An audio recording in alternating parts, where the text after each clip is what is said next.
반갑습니다. 이 시간에도 하나님의 말씀 앞에 나오신 여러분에게 하나님의 위로와 또 격려가 있기를 바랍니다. 특별히 우리가 5월을 맞이해서 또 부모님이라고 하는 이름으로 이 자리에 계신 여러분에게 정말 자녀된 입장에서 마음을 담아 경의를 표합니다. 실로 자녀라고 하는 그 하나의 꽃을 피우기 위해서 여러분의 가장 힘있는 때를 아낌없이 헌신하셨던 그것들을 제가 다는 알 수는 없어도 저를 양육하신 저희 부모님을 통해서 어느 정도 이제 알 수 있기 때문에 정말로 마음으로부터 여러분에게 경의를 표하는 바입니다. 모쪼록 하나님께서 그 선한 것들을 선한 것으로 갚아주시길 바라고 또 그렇게 하실 줄을 믿습니다. 오늘 우리가 함께 나눌 하나님의 말씀은 신약성경 로마서입니다. 이 로마서는 우리에게 굉장히 신학적으로 혹은 신앙적으로 유익한 내용들을 잘 전해주고 있을 뿐만 아니라 과거에 제 종교개혁자였던 루터라고 하는 사람이 이 로마서에 있는 하나님의 말씀을 발견하고 곧 이신칭의 믿음으로 말미암아 의롭다라고 하는 그 놀라운 사실을 발견하고 그가 가지고 있었던 지난날의 어떤 고행이나 수행이라고 하죠. 이런 것들이나 아니면 선한 일들이나 이런 것들이 결코 하나님 앞에 내세울 수 있는 것이 아니고 우리는 오직 믿음으로 의롭다. 이 사실을 발견하고서 그것으로 종교개혁을 마음에 먹고 또 그렇게 이뤄냈던 그런 본문이기도 하고 또 우리가 이미 이전에 작년에 기억을 하실지 모르겠습니다만 읽어왔던 본문이기도 합니다. 오늘은 이러한 로마서 가운데서 12장 곧 하나님의 뜻을 분별하는 새 생활이라고 하는 것들을 말씀하시던 중에 구체적으로 그러면 우리가 어떻게 그 하나님의 뜻을 분별하면서 이전과는 전혀 다른 새로운 생활을 할 수 있을까에 대해서 우리에게 구체적으로 가르쳐주고 있습니다. 특별히 우리가 읽은 이 부분에서는 은사와 관련해서 하나님께서 왜 우리에게 은사를 주셨는지 그 은사의 목적과 또 그 은사를 사용하는 원리 혹은 사용하는 방법에 대해서 잘 알려주고 있습니다. 그래서 이 시간에는 이런 부분들을 조금 더 주의 깊게 살펴가면서 우리가 어떻게 이런 것들을 가지고 하나님께서 원하시는 새 생활을 할 수 있을까 이 부분을 좀 더 고민을 해보고자 합니다. 자, 오늘 본문에서는 하나님께서 우리에게 은사를 주셨다라고 말씀하면서 그 은사를 주실 때 그 사용하는 목적들과 관련해서도 말씀하고 있는데 특별히 이 은사를 주신 이유에 대해서 먼저 말씀을 하고 있습니다. 그거는 우리가 읽지는 않았습니다만 앞절에서 우리가 살펴보면 알 수 있듯이 우리 많은 사람이 그리스도 안에서 한 몸이 되어 서로가 하나의 지체가 되었기 때문이다 라고 하는 그런 대답을 얻게 되는 겁니다. 다시 말하면 결국은 우리가 예수 그리스도의 몸이라고 하는 것으로 부름을 받았기 때문에 마치 이 몸이 다양한 지체를 가지고 있듯 우리가 그리스도의 몸으로서 그 다양한 기능들을 수행하고 그 역할의 책임을 다해야 되기 때문에 하나님께서 그것들을 잘 할 수 있을 목적으로 또 그렇게 잘 하기를 도와주시고자 우리 각 사람에게 은사라고 하는 것을 주셨다라고 하는 걸 확인할 수 있습니다. 그래서 종종 우리가 이 말씀을 보면서 오해하기 쉬운 것은 내가 더 나은 은사를 받았으니까 내가 더 좋은 은혜를 받았다 라고 하는 식의 접근을 하기가 참 쉬운데 그거는 적절하지 않다라고 하는 걸 우리가 먼저 기억을 해야 됩니다. 왜냐하면 하나님께서 은혜를 주셔서 결국 우리가 은사를 얻게 되는 것인데 그 은혜는 단 하나의 은혜입니다. 특별히 그리스도의 몸으로 부름을 받을 때 우리가 얻은 그 은혜라고 하는 것은 예수 그리스도께서 단 한 번의 완전한 제사로 우리에게 허락하여 주신 은혜이기 때문에 곧 대속의 은혜지요. 그 대속의 은혜가 하등의 차이가 없고 질적으로 누구에게나 차이가 있을 수 없기 때문에 결국 이 은사에 있어서도 질적으로 차이가 있을 수는 없는 겁니다. 그래서 그리스도의 몸이기 때문에 질적으로 차이가 있을 수 없고 받은 은혜가 질적으로 차이가 나지 않기 때문에 죄송합니다. 않기 때문에 그 은사가 질적으로 차이가 있을 수 없다라고 하는 걸 우리가 기억을 해야 됩니다. 그래서 이 은사를 논하실 때는 어떤 기능이나 역할의 차이에 있어서 구분하는 것은 가능하겠지만 어떤 질적인 차이, 내가 당신보다 더 나은 은사를 가졌어 라고 하는 식의 접근은, 그런 식의 논하는 것은 적절하지가 않다라고 하는 걸 우리가 먼저 확인하게 됩니다. 또한 분명하게도 어떤 일에 있어서 크고 작음의 문제는 우리에게 있어서는 중요한 문제일 수는 있지만, 그러나 하나님의 편에서는 그건 별로 중요한 문제가 아닌 겁니다. 어떤 일에 있어서 누구보다 더 좋고 누구보다 더 나쁘고, 이 문제는 우리한테는 굉장히 중요한 문제고 민감한 문제지만 하나님 편에서 그건 그렇게 고려할 만한 상황한 것이 아니다라고 하는 것이죠. 대표적으로 우리가 예를 들어서 성경의 본문을 몇 가지를 좀 얘기를 해보자면, 특별히 달란트의 비유에 있어서 우리 주님의 관심사는 그들이 거둔 달란트, 얼마나 많이 거뒀느냐에는 전혀 관심이 없으십니다. 다만 그가 말씀하셨을 때 그 사람들이 얼마나 정직하게 그리고 얼마나 성실하게 그 주인의 의도와 뜻을 분별하면서 생활했는가에 관심이 있죠. 그래서 주님이 그 비유를 하시면서 뭐라 하십니까? 5달란트나 3달란트나 착하고 충성된 종아, 내가 적은 일에 충성하였다, 이렇게 평가를 하시는 것이죠. 네가 더 많이 거두었구나, 잘했다, 너는 조금 더 노력했으면 좋았겠다, 이런 말씀을 하지 않으셨다. 이러한 점에서 우리의 크고 작음의 문제는 우리의 관심사에 있구나 라고 하는 겁니다. 또 다른 몇 가지 예를 들어보자면, 제자들 사이에 논쟁이 생겼습니다. 왜 논쟁이 생겼는가 하고 들여다보니, 그러면 우리 중에 큰 사람은 누구냐, 이 논쟁이 붙은 것이죠. 그리고 우리가 하나님의 어떤 제2 2위, 서열 2위에 이를 수 있는 사람은 누굽니까? 라고 하는 그런 접근들과 질문들을 할 때 주님께서 뭐라 하시냐면 책망하십니다. 제자들을 책망하시면서 가장 낮은 자가 가장 높아질 것이다, 섬기는 자가 높아질 것이다, 이런 말씀들을 이제 하시죠. 또 다른 하나는 우리가 익히 알고 있겠습니다만, 일꾼의 비유에서 비록 늦게 들어오긴 했지만 그 주인이 어떻게 합니까? 약속한 달란트를 내어주는 것입니다. 그래서 하나님의 관심사, 주님의 관심사에 있어서는 누가 얼마나 크고 적으냐의 문제에 그것들을 염두하거나 고려하지 않으시는 거죠. 다만 그것을 우리 인생에 바라보면서 지나치게 민감하게, 또 그것들을 지나치게 중요하게 여기면서 살아가는 것입니다. 그래서 어떤 은사와 관련해서 남들보다 더 나아야 하기 때문에 내가 더 나은 은사를 가졌다라고 이제 접근하고 말하기도 하는 것이죠.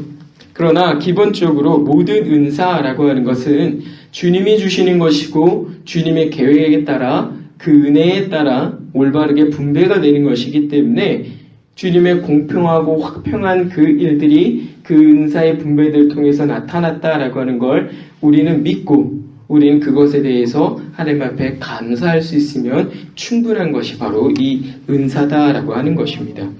이러한 면에서 각자 은사를 받은 우리들은 그 받은 은사를 소홀히 여기거나 타인의 은사를 존중하지 않는 그런 태도들을 조금 피해야만 합니다. 사실상 그러한 일들이 그것들을 분배해 주시는 이의 뜻에 반하는 것이고, 사실은 주시는 이에 대한 대적하는 행위가 될 수 있기 때문에 이러한 부분들에 있어서는 더 조심하는 마음으로 접근하는 것이 유익하죠.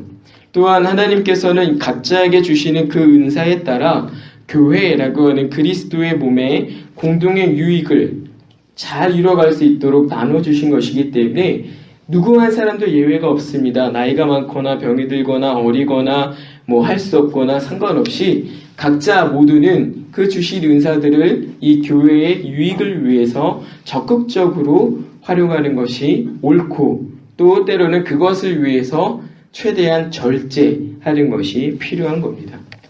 적극적으로 하면서 절제한다라고 하는 건 사실 쉬운 일이 아닙니다. 어느 정도 선이 적극적으로 하는 것이고 어느 정도 선이 절제하는 것인지에 대해서는 참으로 판단하는 게 어려운 일이죠. 그러나 참으로 그 쉽지 않은 일들은 우리가 그리스도인이기 때문에, 혹은 우리가 그리스도인으로 부름받은 사람이기 때문에 그 일들을 능히 해내야만 하고 또 그렇게 할 수 있어야 됩니다. 그것이 믿음으로 살아가는 사람들의 지혜로운 삶의 방식들인 것이죠. 이러한 은사들이 다양하게 또 조화롭게 우리 안에 나타났을 때 그만큼 교회가 건강해져 가는 것을 찾아보는 건 참으로 쉬운 건 아닐 겁니다.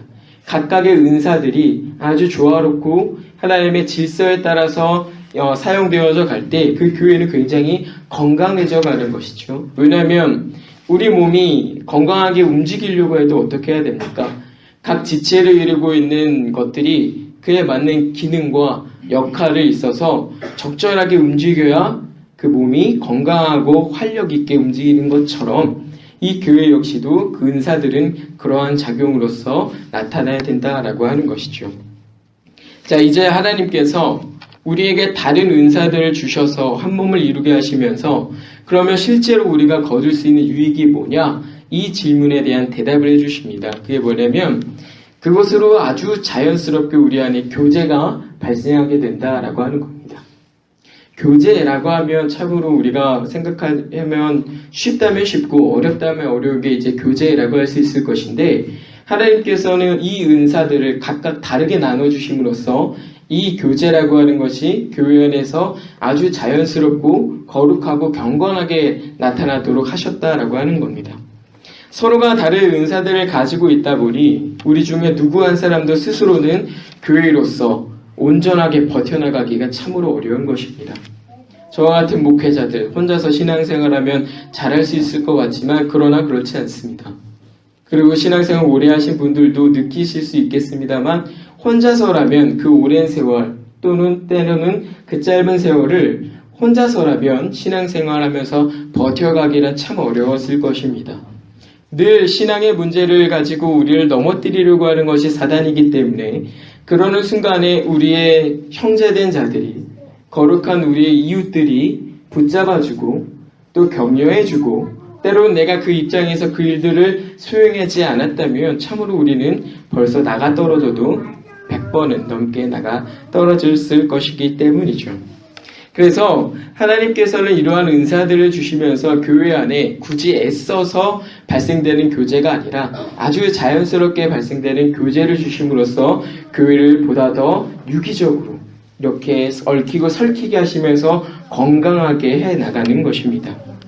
특별히 이 은사들의 다름으로 인하여서 자기 자신이 부족한 것은 깨닫고 또 타인이 가지고 있는 것을 존중하는 마음을 얻음으로써 타인을 좀 더 존중하게 되고 이에 따라서 내가 누군가에게 도움이 되지만 나 역시도 누군가의 도움을 받아야 된다라고 하는 것을 인정하면서 서로가 서로를 더 붙잡아 가는 것이 바로 이 은사의 기능들이다라고 하는 겁니다. 다시 말씀드리면 서로가 받은 각자의 은사들이 다르기 때문에 그것들을 부지런히 사용하다 보면 우리가 알지 못하는 사이에 너무나 자연스럽게 우리 안엔 거룩한 교제가 나타나게 된다라고 하는 것입니다. 서로가 도움을 주고받으면서 그것으로 만족하고 또 그것으로 하나님께서 설정하신 교회에 있는 형제사랑의 관계들을 더욱더 견고히 해나가는 것입니다. 내가 형제사랑 열심히 해야지 라고 해서 애써서 특별히 뭔가를 하지 않아도 우리가 서로에게 주시는 은사들을 부지런히 사용함으로써 이 형제사랑이라고 하는 것은 더욱더 견고해져 간다라고 하는 것입니다. 그래서 우리가 각자 다른 생활을 하면서도 하나의 교회를 이루고 있는 이유가 바로 여기 있는 것입니다. 제가 살아온 생활이나 여러분의 살아온 생활이나 모두가 다 다를 것이고 지금도 생활의 터전들이 다르고 지금도 만나는 사람들이나 같이 관계하는 분들도 다 다릅니다. 그러나 그럼에도 불구하고 우리가 하나의 교회로 있는 이유는 바로 이 다른 은사들을 서로가 잘 사용함으로써 도와주기 위해서다라고 하는 것이죠. 그래서 하나님께서 이러한 교회 안에 은사를 주셨다라고 하는 것을 통해서 이것이 바로 하나님께서 교회 안에 주신 질서구나 라고 하는 것을 알고 우리가 그 질서를 존중하고 그 질서를 지키는 마음으로 이 은사들을 사용하는 데 있어서 부지런해야 하고 또 형제사랑이라고 하는 것이 이 은사를 사용하는 교회 안에서 나타나야 되기 때문에 어디 멀리 가서 형제사랑 한다고 하는 게 아니라 이 교회 안에서 우리 안에서 형제사랑을 할 수 있으면 그것으로 족하다라고 하는 겁니다. 우리 형제사랑이라고 하니까 이웃사랑이라고 하니까 자꾸 이 교회의 울타리 밖에 있는 사람들을 먼저 생각하기가 참 쉽습니다. 그래서 그 밖에 있는 사람들을 먼저 고려하고 그 밖에 있는 사람들 위주에 맞추려고 하는 경우들이 있는데 사실은 그렇지가 않습니다. 왜냐하면 교회 바깥에 있는 사람들은 그리스도의 사랑을 모르기 때문에 형제 사랑이라는 걸 알 수가 없습니다. 기본적으로 형제 사랑은 그리스도의 사랑을 아는 사람들이 나누는 것이 적절하고 옳은 것입니다. 그래서 이웃 사랑이라 형제 사랑이라 할 때는 바로 우리 안에서 그것이 먼저 나타나야 되고 그 다음에 이것들을 바깥으로 드러내야 되는 것이죠. 이게 바로 형제 사랑이다라고 하는 겁니다. 그래서 이 교회가 은사를 받은 것을 인하여서 상당히 적지 않은 책임이 있다라고 하는 것들을 우리가 기억을 해야 됩니다. 하나님께서 이토록 은사를 주시면서 교회를 더 건강하게 하시려고 하셨기 때문에 우리가 이 은사들을 부지런히 사용하지 않거나 때로는 오용하는 것으로 인해서 만약에 교회가 어려움을 겪게 되었다라고 한다면 우리가 거기에 대해서 하나님 앞에 회개하지 않을 수가 없는 일이고, 그래서 이 은사들을 사용할 때는 어느 정도의 책임의식을 가지고 하는 것이 적절합니다. 나는 할 줄 아는 것도 없고 그래서 나는 못해요 이렇게 말하는 것이 아니고, 나는 다 할 줄 아니까 내 말만 들으면 돼 해서 다 이렇게 하려고 하는 것도 아니고, 서로가 배려할 수 있는 것, 이 사람은 이 부분을 할 수 있으니 나도 이걸 할 수 있지만 그래도 나는 이 부분을 이 사람의 영역으로 남겨놓고 내가 할 수 없는 영역과 관련해서는 조금의 지체함도 없이 도움을 구할 수 있어야 된다라고 하는 것이죠. 자, 이후에 이러한 은사들이 다양하다라고 하면서 이렇게 다양한 은사들로 교회가 건강해져 간다라고 사도가 말씀을 하면서, 그러면 그 은사들을 사용할 때 어떤 원리들이 뭐냐, 그런 것들을 어떻게 쓸 수 있느냐, 혹은 그런 것들을 사용할 때 주의할 점은 뭐냐라고 하는 것들을 우리에게 알려줍니다. 자, 먼저 그런 다양한 그 은사들 가운데 예언과 관련한 것들을 먼저 구체적으로 언급해서 이 사도가 말씀을 하는 것이죠. 여러분이 오해하시면 안 되는 게 이 본문 안에 기록된 은사들만 은사라고 생각하시면 안 됩니다.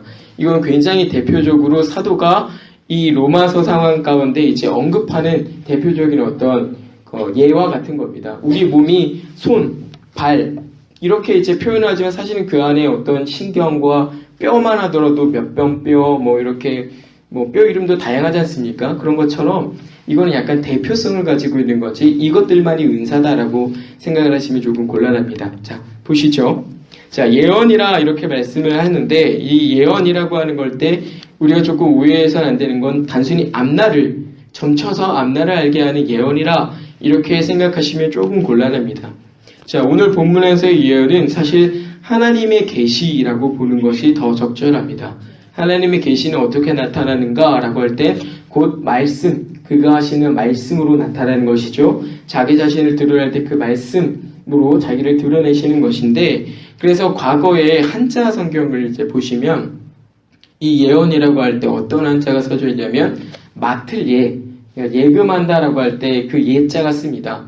맡을 예자에 말씀 언자를 써서 하나님의 말씀을 맡는다, 하나님의 말씀을 받는다, 가지고 있는다 라고 하는 의미로서 이 예언이라고 하는 것이 번역이 되고 있음을 우리가 알 수 있습니다. 그래서 이건 단순히 미신적인 어떤 점치는 것으로 앞날을 내다보는 그런 미신적인 접근이 아니라 구체적으로 하나님의 말씀과 관련해서 그 말씀을 받는 것을 말하는 겁니다. 그래서 이전에 선지자들이 하나님의 말씀을 받은 것과 같은 그러한 상태를 이 예언의 은사다라고 이제 표현을 하는데, 그러나 분명하게 오늘날에는 이 성경이라고 하는 것으로 하나님의 계시가 완전하게 종결되었기 때문에 어떤 신비한 것들이 사실은 불필요한 것입니다. 그래서 오늘날의 이 예언의 은사라고 한다면 성경에 대한 올바른 이해와 그것을 설명하는 특수한 은사라고 우리가 표현을 할 수 있습니다.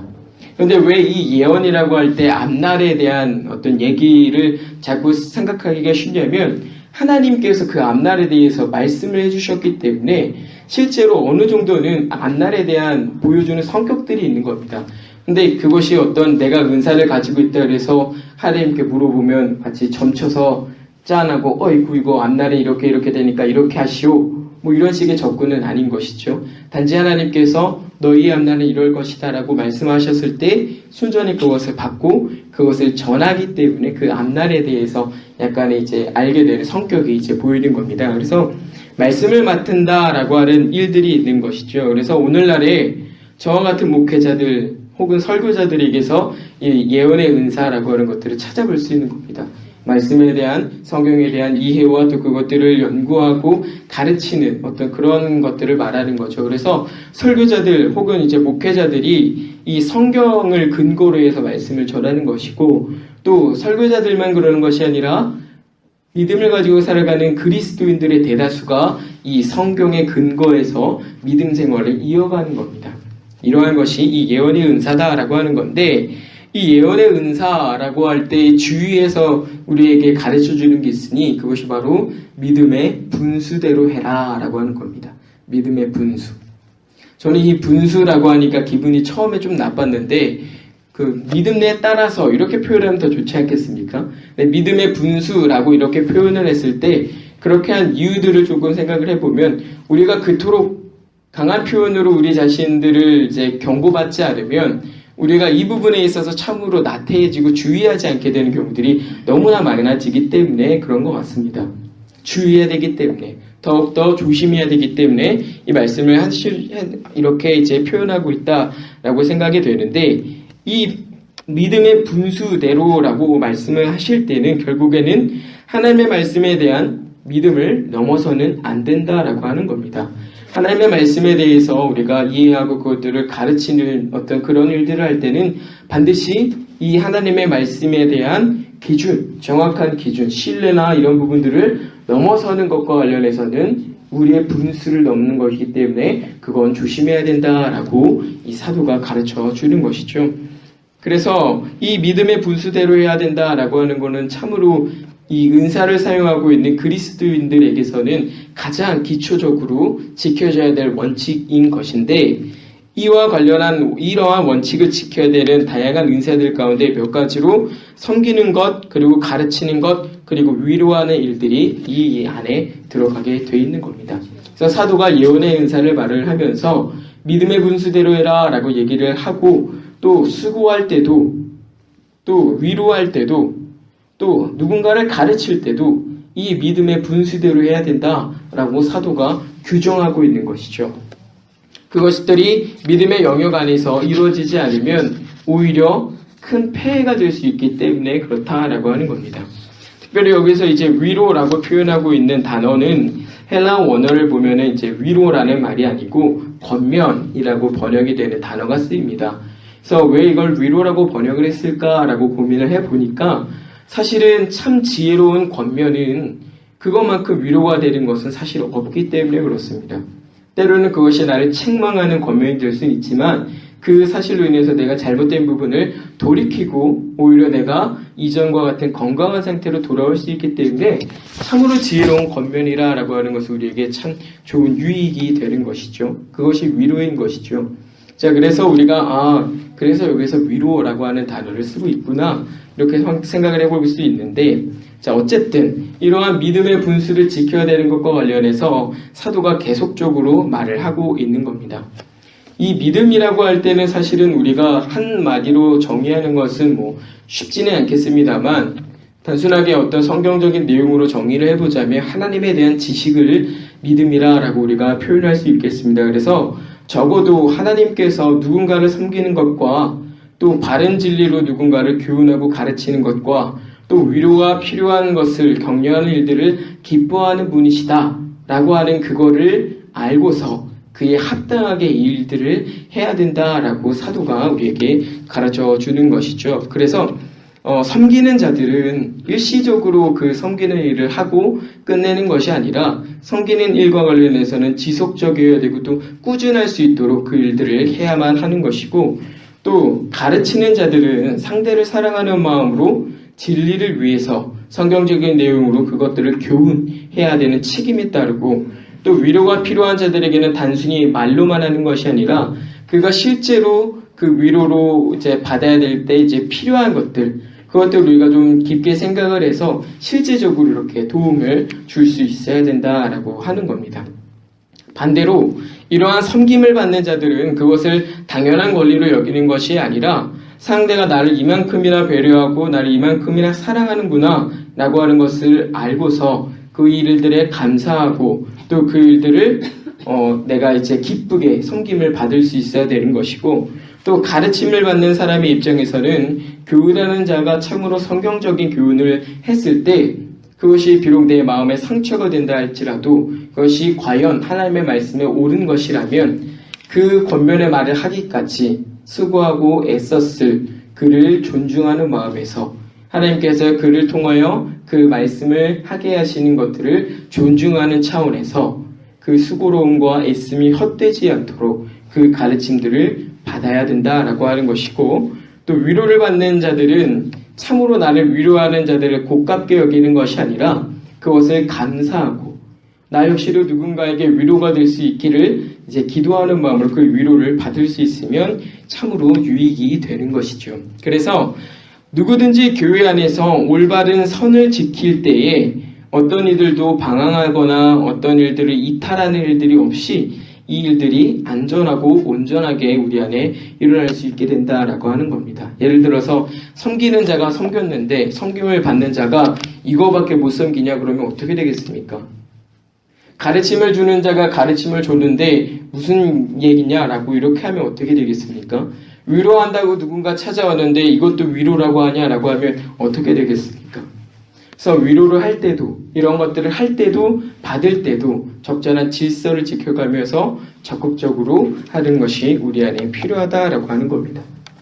이어지는 말씀에서 사도는 조금 더 구체적인 내용들을 소개를 하고 있는데 구제하는 자는 성실함으로 하라 이렇게 말씀을 하고 있습니다. 여기 이제 구제하다라고 하는 단어는 헬라어로 보면은 마타디도스라고 하는 단어를 씁니다. 이 단어를 번역해서 보면은 주는 자들이다라고 표현을 합니다. 그러니까 다시 말하면 구제라고 하는 것은 주는 겁니다. 주는 거예요. 근데 여기서 말하는 구제는 개인적인 구제가 아닙니다. 내가 가지고 있는 개인의 소유를 가지고 그것들을 남에게 주는 것을 말하는 게 아니라 교회 공동의 소유, 우리가 교회 재산이라고 부를 수 있을 건데 재정이라고도 부를 수 있을 겁니다. 그 교회 재정과 관련해서 우리가 적절하게 쓸 수 있어야 된다라고 하는 것들을 가르쳐 주는데 여기 이 성실하게 쓰다라고 하는 게 대체 어떻게 쓰는 게 성실한 걸까 고민을 했는데 여기도 좀 원어를 살펴보니까 의미들이 조금 다릅니다. 여기 사용하는 성실하다라고 이제 번역된 헬라어 단어를 보니까 하플로테티라고 하는 단어를 써서 이 단어가 가진 의미를 조금 살펴보니까 무언가를 아까워하지 않는 것 혹은 마음이 좋게, 마음씨가 이쁘게 쓰는 것 혹은 관대하게 라고 하는 의미를 가지고 있는 단어입니다. 그래서 어떤 재정을 사용하는 데 있어서 교회가 그 성도들을 살피고 돕고 또 교회의 일들을 위해서 재정을 사용할 때는 대단히 어떤 성실한 태도로 마음씨가 좋게 아까워하는 거 없이 또 이것과 관련해서 조금 더 관대하게 라고 하는 태도를 일관적으로 항상 지켜야 된다라고 하는 의미로 우리가 이것들을 이제 교훈을 받을 수 있게 되는 겁니다. 그래서 이 분배하는 일과 관련해서 교회는 일괄돼야 되고 아까워해서도 안 되고 인색함이 있어서 안 된다라고 하는 것으로 사도가 교훈을 하고 있는 겁니다. 또한 여기 이어서 다스리는 자들이다라고 할 때 교회의 통치를 위임받은 자들로 우리가 이해를 할 수 있는데 이 다스리는 자들이라고 하니까 이제 목사님들만 생각하기 쉬운데 그게 아니라 장로님들을 말하는 겁니다. 장로님. 특히나 이 본문 안에서는 시무 장로님을 이제 의미를 하는데요. 사실은 장로교회 안에서는 우리가 장로를 두 가지로 이제 구분해서 표현을 합니다. 하나는 우리가 흔히 시무 장로님으로 알고 있는 장로님이 계시고요. 그리고 목회자를 또 다른 장로라고 사실은 부릅니다. 이렇게 구분하는 이유는 기능이나 역할의 차이가 있기 때문인데 시무하는 장로님은 말 그대로 교회를 다스리는 역할을 하는 겁니다. 한 주간의 말씀을 가지고 주일에 선포된 그런 말씀들을 가지고 성도들이 그 말씀을 가지고 잘 살고 있는지 확인하고 또 성도들의 일반적인 생활에 있어서 어려움들은 없는지 살펴보고 또 그것들을 가지고 하나님 앞에 기도하고 이런 것들 통해서 이 교회가 그 말씀으로 잘 양육받고 성장할 수 있도록 하는 일을 책임을 맡은 사람이 이제 장로님이시죠. 시무 장로님. 이에 함께 있는 게 이제 목회자, 장로라고 부르는 목회자인데 어떤 역할이 하나가 더 추가가 되냐면 이러한 다스리는 역할뿐만 아니라 가르치는 역할이 하나가 더 추가가 됩니다. 그래서 오늘날에는 이제 좀 이러한 그 역할의 구분을 좀 더 편하게 하기 위해서인지는 모르겠지만 어쨌든 목사와 장로라고 이렇게 구분을 하고 성경적으로는 장로라고 할 때는 목회자를 포함한 전체를 이해를 하지만 오늘날의 장로님이라 그러면 시무 장로님이 이제 대표적으로 이해가 되는 것이죠. 이러한 차이들이 있긴 한데 어쨌든 이러한 장로직을 수행을 할 때 어떻게 해야 된다 말씀하고 있냐면 부지런해야 된다라고 하는 겁니다. 부지런해야 된다. 그 일들을 수행을 하다 보면 가끔은 피로함도 느끼게 되는 겁니다. 여기에 사용된 부지런하다라고 하는 이 단어는 밤낮 구분 없는 열정을 가지고 라고 하는 의미가 있습니다.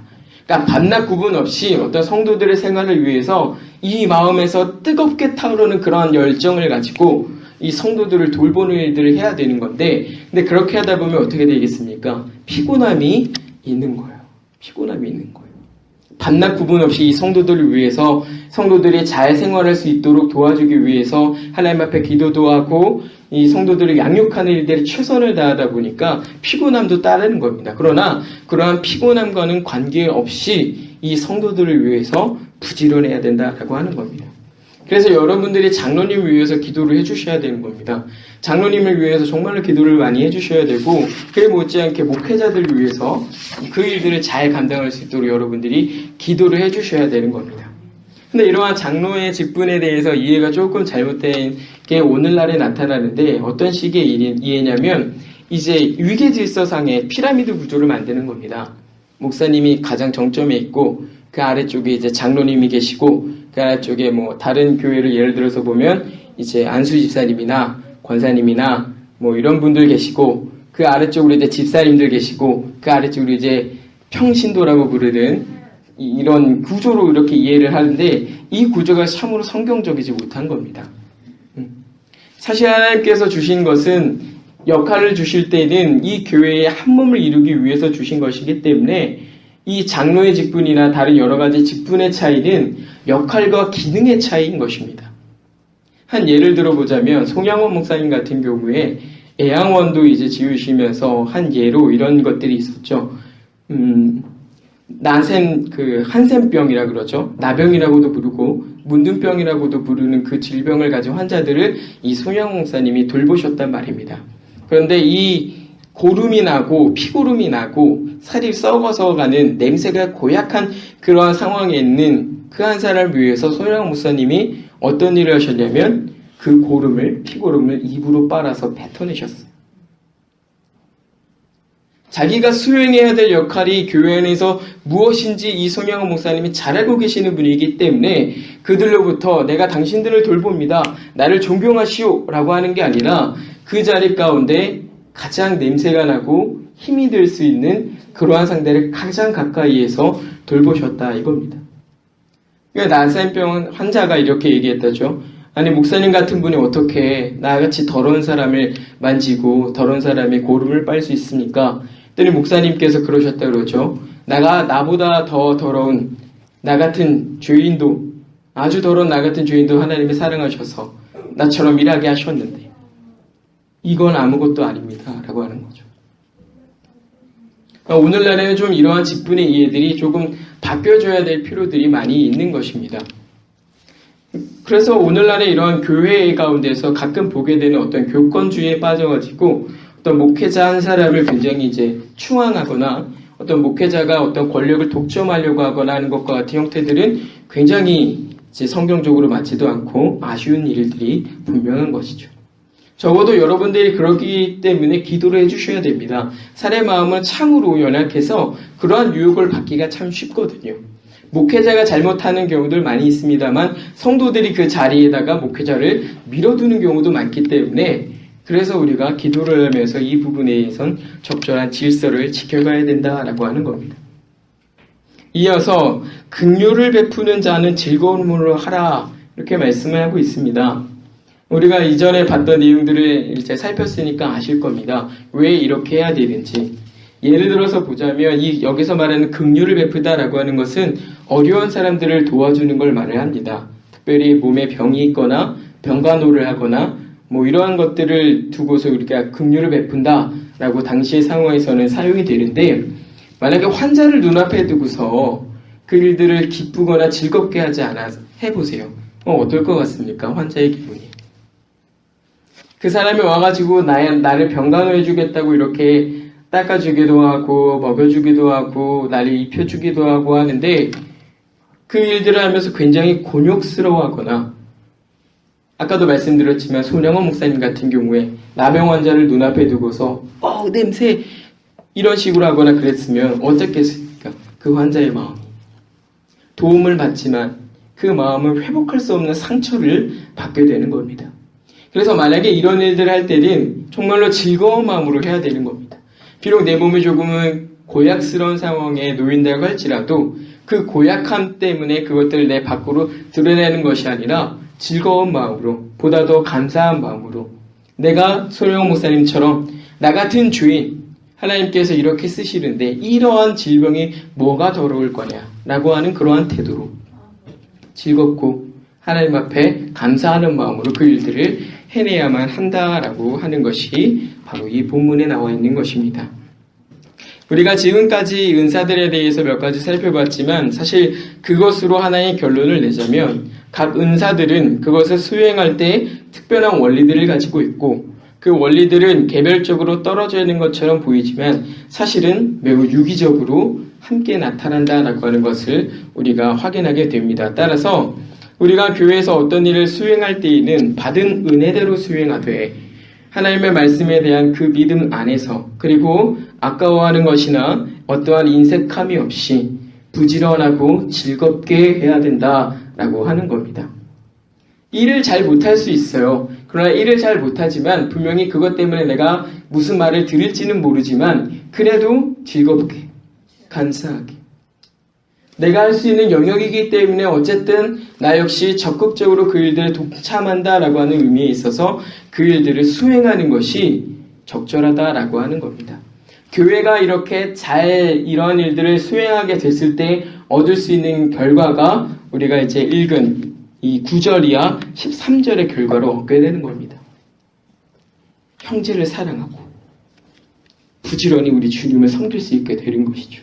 다른 고민이 있을 수가 없습니다. 어떤 충돌점이나 이런 것들이 있을 수가 없기 때문에 서로를 다독여가고 어떻게든 우리가 주님을 더 섬깁시다라고 하는 자리로 나갈 수밖에 없게 되는 것이죠. 사랑하는 성도님들, 하나님께서 우리에게 주신 은사들을 바로 사용하고자 애를 쓸 때 곧 나 자신의 부족함을 느끼고 누군가에게 도움을 주고 또 그 도움을 기쁘게 받아들일 때 우리는 그 즉시 형제를 사랑할 수 있게 되고 또 우애하고 존경하기를 먼저 할 수 있게 된다는 것을 기억하시길 바랍니다. 이게 없으면 누군가를 도와줄 생각도 못하고 누군가에게 도움받을 생각도 못하는 겁니다. 내가 도움받으면 또 도와줘야 될 건데 그럴 거면 나 그냥 도움 안 받고 말겠다. 이게 적절한 게 아니다라고 하는 것이죠. 누군가에게 폐를 끼친다라는 생각이 우리 안에 있을 수 있습니다. 그러나 우리가 한 가족 안에서 끼치는 폐라고 하는 것은 사실은 우리를 손에 입히는 것이 아니라 우리를 보다 더 건강한 신앙의 자리로 끌고 간다는 사실을 여러분 기억해 주시길 바랍니다. 서로가 주님을 섬기려고 하는 일들을 독려하시고 서로가 성도들의 필요를 공급하는 것들을 독려하시고 서로가 손 대접하기를 기뻐하시면서 하나님께 받은 은혜들을 드리며 살아가는 저와 여러분이 되기를 바랍니다. 이러한 건강한 교회를 세워가는 모두가 되십시다. 기도합니다. 전능하신 하나님 아버지께 모든 영광 돌려드립니다. 아버지께서 은혜를 주셔서 우리에게 은사를 나누어 주셨으니 받은 은혜대로 하나님의 말씀에 대한 믿음 안에서 아까워하거나 인색함 없이 부지런하고 즐겁게 사용하게 하시고 이 일들을 통해서 서로를 사용하는 지혜가 우리 안에 있게 하옵소서. 특히나 전교인 야유회를 준비하고 있는 이 시점에서 우리의 은사들을 사용할 수 있는 장을 만들어 주셨으니 기쁜 마음으로 우리의 은사들을 나누게 하시옵고 흘러가는 시간이 아니라 하나님을 부지런히 섬겨 살아갈 수 있는 계기가 되게 하옵소서. 감사드리며 예수님 이름으로 간절히 기도합니다. 아멘.